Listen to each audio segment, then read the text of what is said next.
الحمدللہ والصلاة والسلام علی رسول اللہ صلی اللہ علیہ وسلم وعلی آلہ وصحبہ اجمعین ومن تبعهم بإحسان إلی یوم الدین، اما بعد. رب اشرح لي صدری ویسر لي امری واحلل عقدۃ من لسانی یفقهوا قولی. رب زدنی علما، اللهم رب زدنی علما. ما زلنا مع الكتاب عمدة الطالب نيل المعارف الشيخ العلامة منصور بن يونس بن إدريس المهدي الحنبلي رحمه الله، المتوفى في القرن الحادي عشر من الهجرة. عمدة الطالب نيل المعارف کتاب کی تشریح ہم دیکھ رہے ہیں، اور اس وقت کتاب الجنائز میں ہے. اس کو کل شروع کیا تھا، اور درس نمبر 47 سے 47 اس کتاب میں. آج کی تاریخ ہے 24 نومبر 2021. کل ہم نے کتاب الجنائز کی یا جنائز کی شروعات کی تھی، اور جو مسنونات ہیں موت سے پہلے موت سے بعد کی، اس کے تعلق سے بات کی تھی کہ میت کے ساتھ کیا کیا جائے. اور اس کے بعد غسل کی صفت کا بیان شروع کیا تھا. میت کی جو تکفین ہے، اس میں نماز پڑھنا ہے، اس کو حمل کر کے اٹھا کر کے قبرستان لے جانا، اس کو دفن کرنا ہے، سب کچھ فرض کفایہ ہے. اس کے بعد میں جو ہے کون زیادہ حقدار ہے میت کو غسل دینے کا، اس کے تعلق سے بات ہوئی تھی. اس کا قاعدہ ہم نے دیکھا تھا، الابوہ والبنوہ والاخوہ والامومہ. اس طرح سے کہا جاتا ہے، الابوہ یعنی کہ باپ سے اوپر جتنے بھی لوگ ہیں سب آ گئے ابوہ میں. باپ ہے، دادا ہے، پردادا ہے، سب کے سب یعنی ان اعلیٰ اسے کہتے ہیں، یعنی اوپر کتنا بھی چلا جائے وہ سب کے سب اس میں. اور یہی چیز میراث میں بھی آتی ہے. تو باپ اور باپ سے اوپر جتنے بھی ہیں سب جو ہیں حقدار ہیں. ایک نہیں ہوگا تو دوسرا اس کے اوپر والا اس مقام پر آ جائے گا. یعنی باپ نہیں ہے تو دادا، دادا ہی ہے تو پردادا، اس طرح سے. اور اسی طرح سے جب بنوا کہتے ہیں تو بنوا میں بیٹا، بیٹے کا بیٹا، اور اس طرح سے نیچے جتنے بھی جائے گا، یعنی بیٹا ہے، پوتا ہے، پڑ پوتا ہے، یہ سب اس میں جو ہے شمار ہوں گے، یہ حقدار ہیں. اسی طرح سے اخوا آتا ہے اگلا، یعنی اگر ان میں سے بھی کوئی نہیں ہے، یعنی باپ بھی نہیں ہے، اس کے اوپر کا کوئی نہیں ہے، ابوا میں سے نہیں ہے، بنوا میں سے نہیں ہے، تو اخوا آتا ہے. اخوا مطلب میت کے بھائی. کہ بھائی مطلقاً یعنی شقیق ہو یا اب ہو یا اخلی ہو، سب آ گیا. یعنی شقیق یعنی کہ سگا بھائی، اور جو ہے اخلی اب کہتے ہیں باپ شریک بھائی جس کا باپ ایک ہو ماں الگ ہو. اور اخلی کہتے ہیں ماں شریک بھائی جن کی ماں ایک ہو اور باپ الگ ہو. تو یہ جو ہے یہی ترتیب میراث میں بھی ہوتی ہے. علم جو فرائض ہے، انہیریٹنس ڈسٹریبیوشن ہے، سیم معاملہ رہتا ہے. تو ان کا نمبر آتا ہے یعنی اخوات یعنی اخوا، اور انہی میں ان کے بیٹوں کا بھی نمبر آتا ہے، یعنی جو ہے بنوہم، وہ بھی جو ہے بھی اسی میں شمار ہوتا ہے. اس کے بعد اگر ان میں سے بھی کوئی نہیں ہے تو پھر آخر میں نمبر جاتا ہے عموما، یعنی چچاؤں کا. چچا بھی کوئی بھی ہو سکتے ہیں، شقیق ہو سکتے ہیں، لی اب ہو سکتے ہیں، لی ام ہو سکتے ہیں، سگا چچا، باپ شریک چچا، ماں شریک چچا. ان کا نمبر آتا ہے پھر ان کے بیٹوں کا، یعنی چچاؤں کے بیٹوں کا. تو یہ ترتیب ہے. اسی لیے الاقرب فالاقرب کہا. پھر جو جتنا قریب ہے وہ جو ہے اس کی قربت کے حساب سے، جہت کے حساب سے، اور رشتے کی قوت کے حساب سے جو ہے حقدار ہوگا غسل دینے کا میت کو. اور ہم نے یہ بھی دیکھا تھا کہ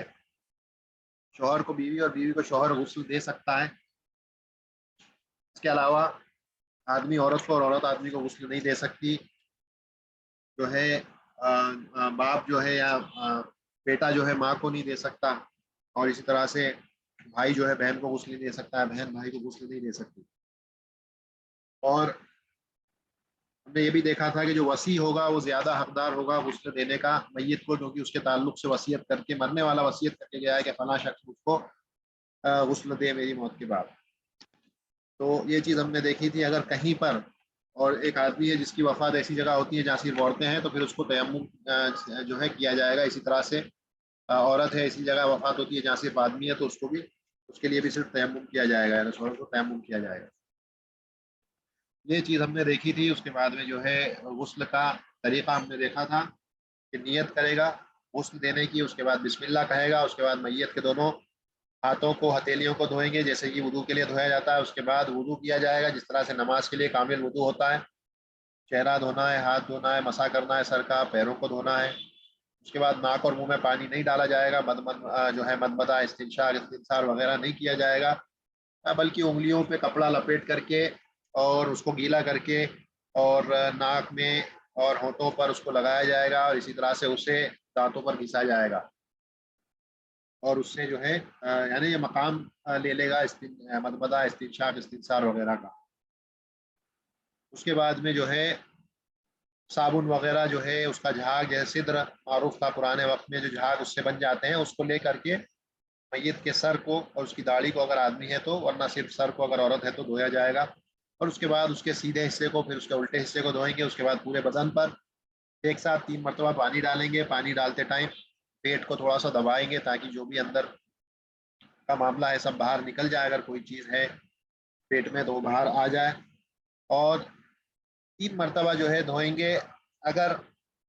کوئی بھی نکلنے والی چیز نکل کے 3 مرتبہ میں ختم ہو جاتی ہے تو اچھی بات ہے، رک جائیں گے، نہیں 3 مرتبہ میں بھی صاف نہیں ہوتی ہے صفائی پوری طرح سے، پیٹ میں سے پھر بھی جاری ہے، چاہے خون ہو، چاہے کوئی اور چیز ہو، پس ہو، اور بھی کوئی چیز ہے جو نکلتی ہے، اگر وہ نکلتی رہتی ہے تو زیادہ سے زیادہ 7 بار دھویا جائے گا، غسل دیا جائے گا، 7 بار پورا پانی ڈال کے دھوئیں گے۔ پھر بھی صاف نہیں ہوتا ہے تو پھر کاٹن کا پیس، مخرج جہاں سے بھی نکلنے کی جگہ ہے وہاں پر کاٹن کا پیس، کاٹن کا کپڑا، کاٹن کی چیز لگا کے اس کو پیک کر دیں گے۔ اگر اس سے بھی نہیں رکتا ہے تو پھر 3 یعنی مٹی جو ہے پانی میں بھیگی ہوئی اس کو، لیکن ایسی مٹی جو آگ سے تپائی ہوئی نہ ہو، آگ سے جو گرم کی ہوئی مٹی جو ہے اس کی اجازت نہیں ہے، اس کا استعمال نہیں کر سکتے، اس کے تعلق سے پہلے بھی بات گزری ہے تیمم کے درس میں۔ تو نارمل مٹی ہے اس کو لے کر کے پانی میں، جو مٹی 3 جسے کہتے ہیں، وہ اس کے ذریعے پھر اس کو بند کیا جائے گا، اور اگر اس کے بعد بھی جاری رہتا ہے تو پھر کوئی مسئلہ نہیں ہے، ویسے ہی جو ہے تکفین کی جائے گی۔ اور جو ہے آخری بار جب نہلایا جائے گا، آخری بار کا جو پانی ہوگا اس میں کافور ڈالا جائے گا، جیسے میں نے بتایا تھا، کافور میں جو ہے ایک تو خوشبو بھی ہے، دوسرا وہ باڈی کو ڈس انٹیگریٹ ہونے سے اور روکتا ہے، باندھ کر کے رکھتا ہے باڈی کو، کیونکہ آدمی کے مرنے کے بعد کیا ہے کہ گوشت دھیرے دھیرے ڈھیلا پڑنا شروع ہوتا ہے، اور پھر وہ جو ہے الگ الگ بکھر بھی سکتا ہے، تو اس کو باندھ کر رکھنے کے لیے کافور کا استعمال ہوگا، اور اسی طرح سے ٹھنڈے پانی سے نلایا جائے گا تاکہ وہ گرم پانی کی وجہ سے جو ہے تلین یا ڈھیلا نہ پڑ جائے گوشت اور بدن۔ تو یہ معاملہ ہم نے دیکھا تھا، اس لیے مکروہ ہے کہ گرم پانی سے کا استعمال کیا جائے، اگر اس کی ضرورت نہ ہو تو، شدید سردی ہے، بہت زیادہ ٹھنڈ ہے، تو اس صورت میں جو غاسل ہے اس کو اگر کوئی مشقت تکلیف پیش آتی ہے تو ہلکا گرم پانی گنگنا استعمال کر دیں گے تو ضرورت کے وقت۔ تو یہ بات ہم نے کل یہاں تک دیکھی تھی۔ اب جو ہے بات یہاں سے آگے بڑھے گی کہ وَمُحْرِمٌ مَيِّتٌ كَحَيٍّ۔ اب بات ہو رہی ہے ایسے شخص کی تو جو حج کے دوران ہے، یعنی حج میں کسی کی وفات ہو جاتی ہے تو وہ محرم ہے، اور جو ہے احرام کی حالت میں ہے لیکن مر گیا، تو وہ ایسا ہی ہے جیسے زندہ، کیونکہ نبی صلی اللہ علیہ وسلم نے اس شخص کے تعلق سے فرمایا تھا کہ یہ ملبین، جب اٹھایا جائے گا تو ملبین یعنی تلبیہ کرتے ہوئے یہ اٹھے گا اللہ کے یہاں، یعنی اس کا شرف ہے، تو اسی لیے اس کا معاملہ تھوڑا سا الگ ہے عام میت کے مقابلے میں۔ کہتے ہیں یغسل بماء و سدر، اس کو جو ہے غسل دیا جائے گا پانی سے، سدر سے، بیان گزرا، صابن وغیرہ جھاگ لے کر کے اس کے بال داڑھی وغیرہ دھوئیں گے، لیکن وہ یجنب الطیبہ، خوشبو نہیں لگائی جائے گی۔ نبی صلی اللہ علیہ وسلم نے منع فرمایا تھا کہ محرم جو ہے جس حالت میں، کیونکہ محرم کے لیے خوشبو لگانا اگر حیاتی میں بھی اس کے لیے جائز نہیں ہے تو اسی طرح سے وفات کے بعد بھی اس کو خوشبو نہیں لگائی جائے گی، کافور وغیرہ ان چیزوں سے بچنا ہے، اس کا استعمال نہیں کیا جائے گا۔ اسی لیے آگے لکھتے ہیں کہ وہ محرم میتن کحی، اس کا معاملہ ایسا ہی ہوگا جیسا کہ وہ زندہ تھا اور اس وقت کے ساتھ معاملہ تھا۔ یغسل بماء و سدر ویجنب الطیب، خوشبو وغیرہ سے بچائیں گے، یہ چیز نہیں لگائیں گے کافور وغیرہ۔ ولا یلبس ذکر مخیطا، اسی طرح سے جو آدمی ہے، جو محرم آدمی اگر ہے تو اسے کوئی بھی سلی ہوئی چیز نہیں پہنائی جائے گی۔ ولا یغطى راسه، اسی طرح سے اس کا جو سر ہے اس کو بھی نہیں ڈھکا جائے گا، کیونکہ یہی حکم ہے حج کے دوران بھی محرم کے لیے۔ اور اسی طرح سے ولا وجہ انسا، اور اگر عورت ہے تو اس کا چہرہ جو ہے نہیں ڈھکا جائے گا، کیونکہ یہی حکم اس کے لیے حج کے دوران بھی، اسی لیے محرم میت کا ہے، یہ اس کا حکم ویسا ہی ہے جیسے زندہ کے لیے اس کا حکم جب زندہ تھا تو جو معاملہ تھا وہی اس کے موت کے بعد اس کے ساتھ معاملہ ہوگا، چاہے وہ غسل کا معاملہ ہو یا تکفین کا معاملہ ہو۔ اس کے بعد کہتے ہیں ولا یغسل شہید معرکۃ، ومقتول ظلما إلا لنحو جنابة ويدفن في ثيابه بدمه بعد نزع سلاح وجلد فإن صلبها كفنا بغيرها. اب یہاں پر بیان کیا جا رہا ہے شہید کے تعلق سے کہ شہید کا معاملہ کیا ہے. تو اس کے تعلق سے بیان کرتے ہیں کہ جو شہید معرکہ ہے یعنی جنگ میں جو شہید ہوا ہے شخص, اس کو غسل نہیں دیا جائے گا, اس کو غسل نہیں دیا جائے گا. اب شہید بھی جو ہے ان کے درجات ہیں اور الگ الگ لیولز میں شہید ہوتے ہیں. ہر جو ہے انسان کوئی ایک لیول میں نہیں ہے. مثلا نبی صلی اللہ علیہ وسلم کی حدیث ہے کہ من قتل دون مالہ شہید, من قتل دون عرض نفسہ شہید. اسی طرح سے ایک بہت لمبی لسٹ ہے کہ جو آدمی اپنے مال کی حفاظت کرتے ہوئے مر گیا وہ آدمی شہید ہے. اسی طرح سے جو آدمی اپنی عزت کی حفاظت کرتے ہوئے مر گیا وہ شہید ہے. اسی طرح سے جو ہے ڈوب کر مرنے والا شہید ہے, جل کر مرنے والا شہید ہے. عورت جو ہے پریگنینسی کے ٹائم مر گئی تو جو ہے وہ بھی جو ہے شہید مانی جائے گی. اسی طرح سے وبا وغیرہ میں کوئی آدمی مر جاتا ہے یہ بھی شہید مانا جائے گا. لیکن ان سب کے درجات ایک جیسے نہیں ہے. سب سے بلند اور اونچا درجہ ہے وہ ہے شہید معرکہ, یعنی جنگ میں قربان ہو جانے والا, وفات پا جانے والا شخص جو ہے اس کا مقام الگ ہے. تو یہ جو غسل والا جو معاملہ ہے یہ صرف اس کے ساتھ خاص ہے. حالانکہ یہ باقی لوگ بھی جن کا ذکر آیا اور بھی ان کے علاوہ جو ہے یہ شہید کہلاتے ہیں, لیکن ان کو غسل دیا جائے گا. مثلا جو ہے ڈوب کر مر گیا ہے, اب یہ ڈوب کے مرنے والے کا معاملہ ہے کہ اگر اس کی باڈی مل جاتی ہے حالانکہ شہید ہے لیکن اس کو غسل دیا جائے گا. جل کے مر گیا, اگر اس کی باڈی میں اتنا بچا ہے جلنے کے بعد بھی اس کو غسل دیا جا سکے اس کو غسل دیا جائے گا. تو یہی معاملہ باقیوں کے ساتھ ہے سوائے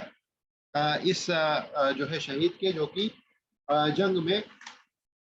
جو کہ شہید ہو گیا, تو اس کو جو ہے غسل نہیں دیا جائے گا اور اس کو ایسا کا ایسا ہی بغیر غسل کے ہی اس کو جو ہے دفنایا جائے گا. اسی طرح سے وہ مقتول ظلمن, یا کوئی آدمی جو ہے قتل کر دیا گیا ظلمی طور یعنی کہ حق طور پہ نہ ہو, یعنی نا حق کسی کو قتل کر دیا گیا ہو, تو ایسے شخص کو بھی جو ہے اسی حکم میں اس کو بھی ڈال دیا گیا ہے کہ اس کو بھی غسل نہیں دیا جائے گا. الا لنحو جنابت, سوائے اس حالت میں کہ وہ جنابت کی حالت میں ہو. اس تعلق سے جو ہے حدیث بھی آتی ہے حضرت حنظلہ ابن عامر رضی اللہ عنہ کے تعلق سے کہ جو ایسے شخص ہیں کہ جن کو ملائکہ فرشتوں نے غسل دیا تھا, اسی لیے ان کو غسیل الملائکہ بھی کہتے ہیں, یعنی مغسول جن کو ملائکہ نے نہلایا. اور یہ جو ہے ان کی جنابت کی حالت میں تھے, بلکہ اسی رات ان کی شادی ہوئی تھی اور جیسے ہی اعلان ہوا یہ نکل گئے جنگ کے لیے اور لڑتے لڑتے ان کی جو ہے وفات ہو گئی, تو یعنی شہید ہو گئے اس میں. تو ان کو جو ہے بعد میں نبی صلی اللہ علیہ وسلم نے فرمایا کہ میں نے دیکھا کہ حنظلہ ابن عامر رضی اللہ عنہ ان کو جو ہے ملائکہ غسل دے رہے تھے. تو اس سے جو ہے یہ حکم لیا کہ جو مقتول جو شہید ہے جو معرکہ میں جو ہے شہید ہو گیا, اگر وہ جنابت کی حالت میں نہیں ہے تو پھر اس کو غسل نہیں دیا جائے گا, اگر ہے تو اس کو غسل دیا جائے گا. اس کی دلیل کیا ہے, یہ حدیث ہے کہ کیونکہ وہ جنابت کی حالت میں تھے تو ان کو ملائکہ نے غسل دیا. تو جو ہے یہ واضح طور پر حدیث موجود ہے. اور ان کا معاملہ ایسا ہے کہ ایک تو یہ یعنی باپ اور بیٹے میں جو فرق ہے وہ کس طرح کا ہے کہ حضرت حنظلہ ابن ابی عامر رضی اللہ عنہ یہ ان کو غسیل الملائکہ کہا جاتا ہے, جبکہ ان کا باپ وہ راس المنافقین میں سے تھا جسے ابو عامر الفاسق الفاجر کے نام سے مشہور تھا. ابو عامر الفاسق الفاجر یعنی اتنا غلیظ انسان تھا یہ. حالانکہ بیٹا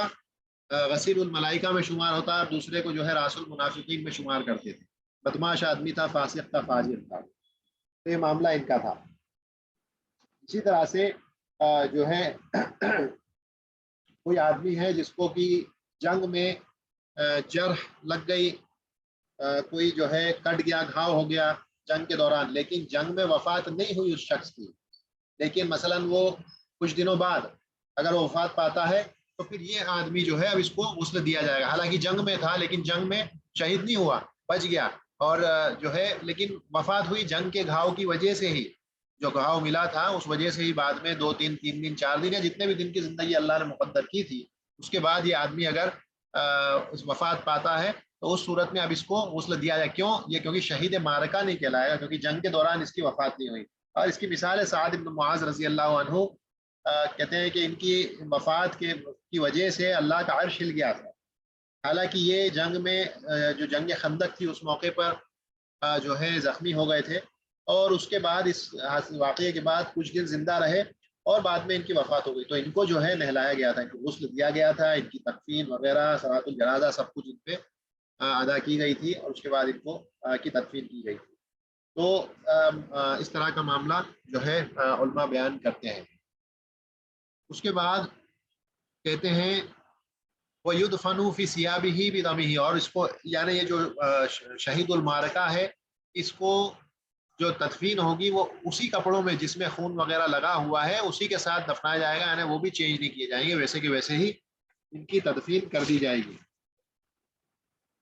اس کے بعد کہتے ہیں کہ بعد نزع صلاح و جلد، اسی طرح سے اگر ان کے پاس یعنی کہ جو صلاح ہے، یعنی وہ کیا کہتے ہیں لڑنے کا سامان، تلوار وغیرہ یا اور کوئی بھی چیز اگر ان کے ساتھ ہے تو وہ نکال دی جائے گی، اس کے ساتھ نہیں ڈالا جائے گا. جلد ہے، اس طرح کی چیزیں ہیں تو اس کو نکال دیا جائے گا، اور اس کے بعد میں ان کو جو ہے دفنایا جائے گا، یہ چیزوں کو دور کرنے کے بعد. لیکن کپڑے وہی اگر خون والے بھی ہیں تو اسی کے ساتھ دفنایا جائے گا. اس کے بعد کہتے ہیں فَإِن صُلِبَهَا کُفِّنَ بِغَيْرِهَا، مثلا کوئی شخص ہے کہ اس آدمی کے کپڑے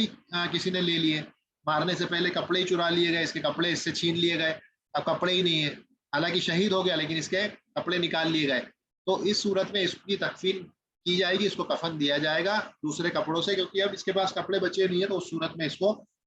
جو ہے کپڑے دیے جائیں گے.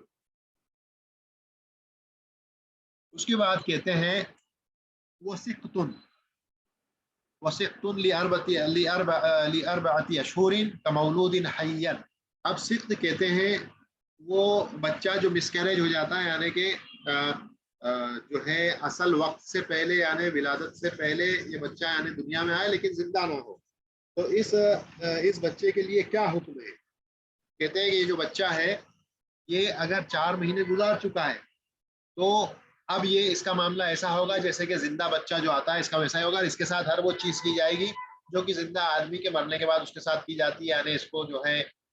کفن بھی دیا جائے گا، اس کا غسل بھی کیا جائے گا، کفن بھی دیا جائے گا، دفن بھی کریں گے، اور جنازے کی نماز بھی اس پر جو ہے اس کے لیے ادا کی جائے گی. تو یہ معاملہ رہے گا اس بچے کا جو کہ 4 مہینے کے بعد پورے کر چکا اور اس کے بعد سخت ہوا، اس کے بعد مس کیریج ہوا. اس تعلق سے صحیح بخاری میں اور بھی جو ہے صحیح مسلم میں اور بھی دیگر بہت ساری حدیث کی کتابوں میں جو بات آتی ہے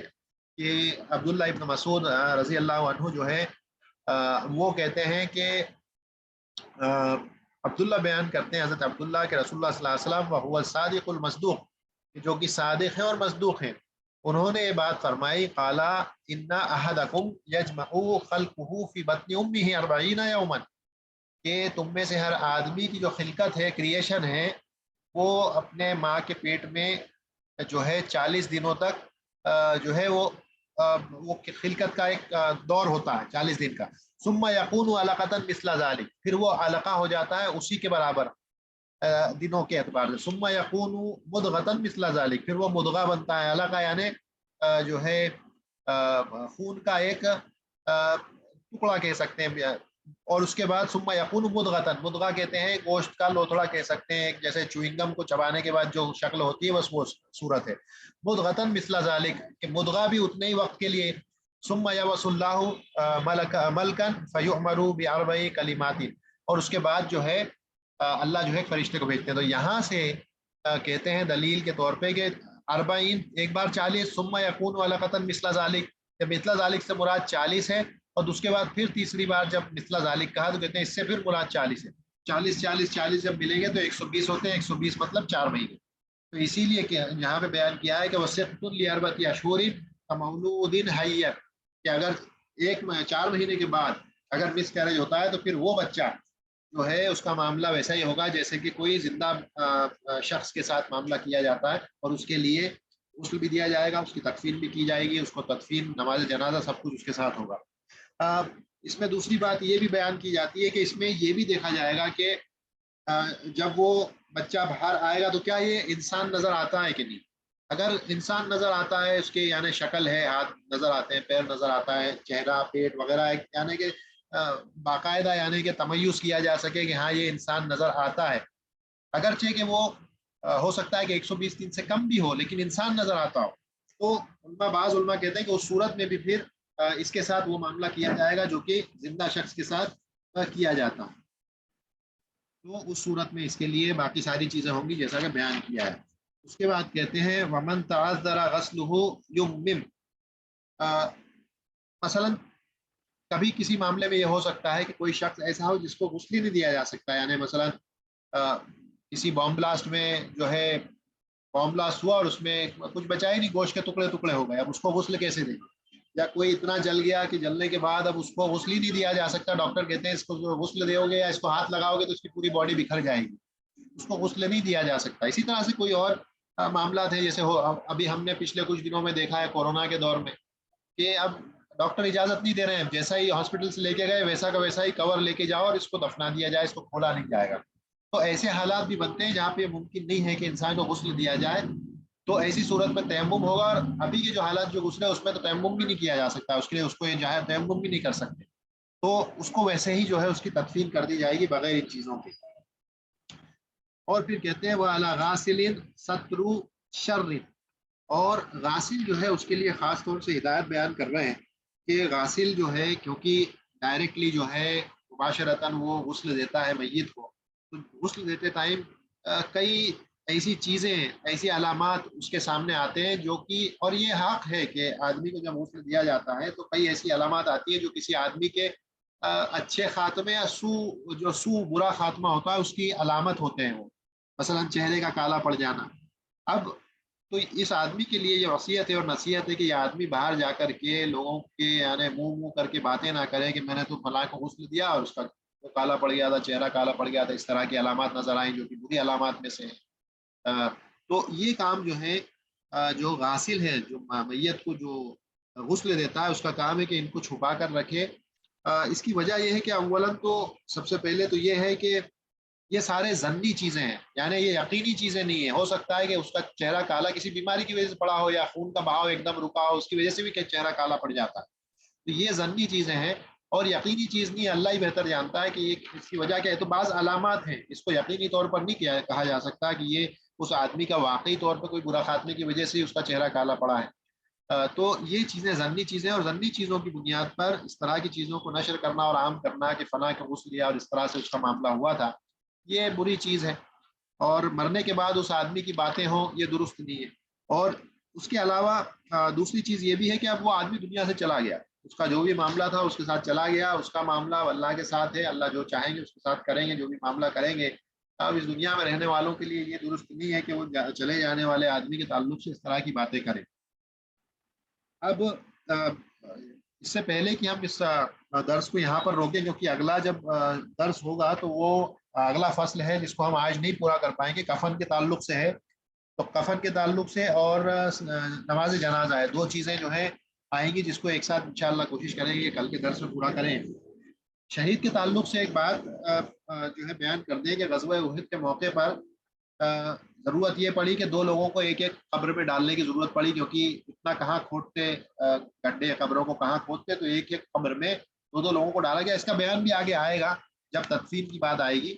لیکن کیونکہ شہادت کی بات گزری ہے شہید کے تعلق سے، تو ایک بات یہاں پر بیان کر دیں کہ عمر ابن الجمح اور عبداللہ ابن عمر ابن الحرام رضی اللہ عنہما، یہ دونوں جو ہیں ان کو ایک قبر میں ڈال دیا گیا نبی صلی اللہ علیہ وسلم کے وقت میں، جب آپ موجود تھے وفات ہوئی، ایک قبر میں دونوں کو لیٹا دیا گیا۔ جابر ابن عبداللہ ابن عمر ابن الحرام ان کے بیٹے ہیں، یہ جو ہیں کہتے ہیں کہ میرے والد اور ابن عمر ابن الجمح ان دونوں کو ایک قبر میں ڈال دیا گیا تھا۔ وہ کہتے ہیں کہ میں اس خیال کی وجہ سے میں جو ہے سکون محسوس نہیں کرتا تھا کہ میرے باپ کو کسی اور کے ساتھ ایک ہی قبر میں جو ہے ڈال دیا گیا، تو ان کو مطلب ایک چین سکون نہیں رہتا تھا۔ تو ایک بار حضرت معاویہ رضی اللہ عنہ کے دور میں یہ جو ہے انہوں نے قبر کو کھودا اور جو ہے اس میں سے اپنے باپ کی جو ہے لاش کو نکالا اور دوسری قبر میں ڈالا۔ کہتے ہیں کہ جب یہ کیا گیا چینج، اور یہ جو وقفہ ہے کہاں، تو احد ہوئی 3 ہجری میں، اور حضرت معاویہ کا دور تھا سن 41 سے 60 ہجری کے درمیان تقریباً، یعنی 19 سال کی خلافت کا دور تھا حضرت معاویہ رضی اللہ عنہ کا۔ تو یہ اتنا لمبا وقفہ 3 ہجری سے جو ہے 40 ہجری تک حساب لگایا، تقریباً یعنی 35 سال سے زیادہ ہوتے ہیں۔ کہتے ہیں کہ جب ان کے ابا کی باڈی کو نکالا گیا تو کہتے ہیں کہ ذرا سا بھی چینج نہیں آیا تھا باڈی کے اندر، کوئی فرق نہیں آیا تھا، ویسا کا ویسا جسم تھا جیسا کہ دفنایا گیا تھا، ایسا معلوم پڑتا تھا کہ جیسے کل رات کو دفنایا گیا ہو۔ تو شہید کے تعلق سے یہ بھی ایک بات ہے کہ اس کا جو جسم ہے، جس طرح سے انبیاء کے تعلق سے بات آتی ہے کہ ان کے اجسام کو مٹی جو ہے نہیں کھا سکتی، تو یہاں سے یہ بھی جو ہے بات واضح ہوئی کہ جو شہید ہیں ان کے اجسام کو بھی اللہ نے محفوظ کر دیا ہے کہ مٹی اس کو نہیں کھائے گی، اور ان کا جسم ایسا ہی رہے گا، بالکل تازہ جیسا، ایسا نظر آئے گا کہ کل ہی اس کو دفنایا گیا ہے۔ تو اس بات پر اس درس کو انشاءاللہ روکتے ہیں، اور کل کفن اور صلاۃ الجنازہ اس تعلق سے بات انشاءاللہ کل ہوگی۔ سبحانک اللہم و بحمدک، اشہد ان لا الہ الا انت، استغفرک و اتوب الیک۔ السلام علیکم۔